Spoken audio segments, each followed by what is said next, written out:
Behavior therapy. Behavior therapy is a type of therapy that applies learning principles to the elimination of unwanted behaviors. There are many important terms related to this therapy, including counter-conditioning, exposure therapy, behavior modification, behaviorism, token economy, and flooding. Counter-conditioning uses conditioning to evoke new responses to stimuli that trigger unwanted behaviors. Exposure therapies treat anxieties by exposing people to their fears. Two types of exposure therapies are systematic desensitization and virtual reality exposure therapy. Behavior modification replaces undesirable behaviors with more desirable ones. Behaviorism is the view that psychology should be objective and focus on behavior. This is the view behavior therapy is based on.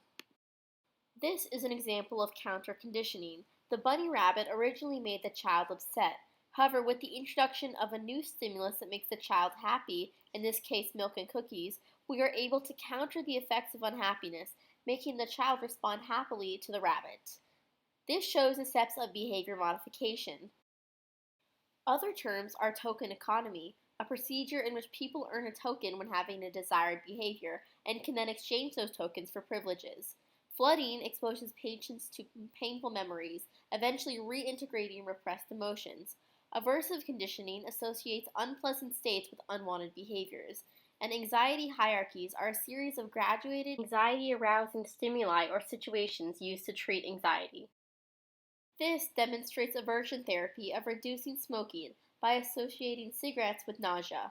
And this is an example of an anxiety hierarchy in which a patient would start with lower anxiety stimuli, such as thinking about the spider, and progress upwards until the spider stops causing anxiety. Those who are most helped by this type of therapy are those with anxiety disorders, especially phobias, mood disorders, panic disorders, OCD and PTSD, grief and pain, and mental disorders. The effectiveness of this therapy varies and can sometimes be more or less effective, depending on the treatment. However, it is not a complete cure. Rather, it is a teaching method used to cope with everyday life. The exact length of treatment will vary depending on the person and the disorder.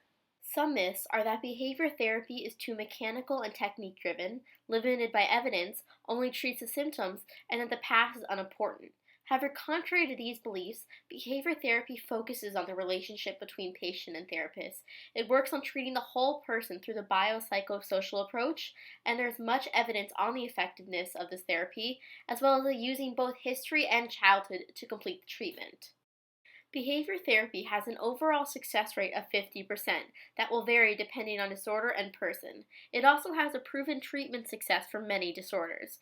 This therapy has a success rate of 61.4% of quitting smoking and 81.8% of stopping nail biters. Behavior therapy is also relatively inexpensive and short duration of therapy sessions.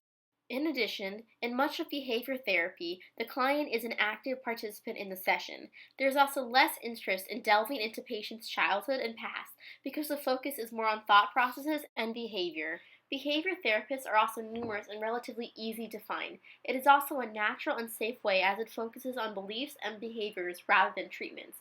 However, this therapy can be used in conjunction with other types of treatment. These are 3 types of videos giving explanations and examples of behavior therapies, and these are 3 websites of other resources showing explanations and examples of behavior therapy.